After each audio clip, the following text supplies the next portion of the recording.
ഞാനിപ്പോൾ content creation തുടങ്ങിയിട്ട് ഒരു മാസം അടുപ്പിച്ച് അങ്ങനെ ആയിട്ടുള്ളൂ.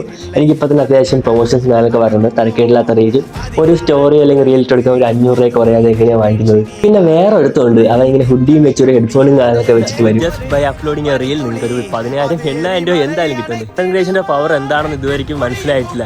ഈ ഒരു 8,000 രൂപ കിട്ടണമെങ്കിൽ നിങ്ങൾ നാട്ടിൽ എത്ര ദിവസം പണിക്കണമെന്ന് എനിക്കറിയാം. അമ്മമാർ ഈ പറയുന്നതെല്ലാം വെറും പുളുകളും തള്ളുകളും മാത്രം. യുവമാരൊക്കെ അക്കൗണ്ടിൽ കയറി നോക്കിയാൽ അറിയാൻ പറ്റും 3 വീഡിയോ പിൻ ചെയ്ത് വെച്ചിട്ടുണ്ടായിരിക്കും. അത് മാത്രമായിരിക്കും യുവമാരുടെ അക്കൗണ്ടിൽ ഏറ്റവും കൂടുതൽ റീച്ച് ആയ വീഡിയോ. അത് ഇപ്പോൾ നിങ്ങൾ എൻ്റെ അക്കൗണ്ടിൽ കയറി നോക്കിയാൽ അറിയാൻ പറ്റും അത്യാവശ്യം വ്യൂസുള്ള വീഡിയോസൊക്കെ എൻ്റെ കിടപ്പുണ്ട്. ബട്ട് ഞാൻ ഇതുപോലെ പിൻ ചെയ്ത് വെച്ചിട്ടുള്ളത് മാത്രം എന്നും പറയാൻ എനിക്ക് റീച്ച് ഇല്ലെന്നാണോ? അപ്പോൾ എൻ്റെ പ്രൈമറി അക്കൗണ്ട് എനിക്ക് അത്യാവശ്യം റീച്ച് ഉണ്ട്. ഇത് ഞാൻ ഇപ്പോൾ തുടങ്ങിയ അക്കൗണ്ടാണ്.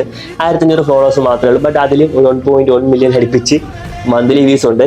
അപ്പോൾ യുവമാർ പറയുന്നത് കേൾക്കണോ ഞാൻ പറയുന്നത് കേൾക്കണോ നീയൊക്കെ തന്നെ തീരുമാനിച്ചോ. പിന്നെ യുവമാർ പറയുന്നവരുടെ ഒരുപാട് പേര് മോട്ടിവേറ്റിംഗ് ചാനലൊക്കെ ഉറപ്പായിട്ടാവും. പക്ഷേ മോട്ടിവേഷനൊക്കെ കുറച്ച് കാലത്തേക്ക് കാണും. യുവമാർ പറയുന്ന പോലെ വീഡിയോസ് ഇട്ട് റീച്ചൊക്കെ കിട്ടി യുവമാർ പറയുന്ന ഇൻകം കിട്ടില്ലെന്ന് വരുമ്പോഴത്തേക്ക് ആ മോട്ടിവേഷനൊക്കെ അവിടെ തന്നെ തീരും.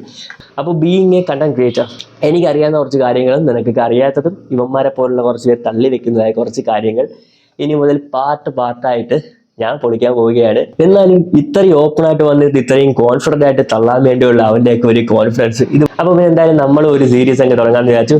This is part on of being A content creator. But ഇതൊക്കെ എടുത്ത് വെച്ചിട്ട് ഞാൻ വീഡിയോ ഇടുമ്പോഴത്തേക്ക് എനിക്കിട്ട് താങ്ങാൻ വേണ്ടി നിൽക്കരുത്.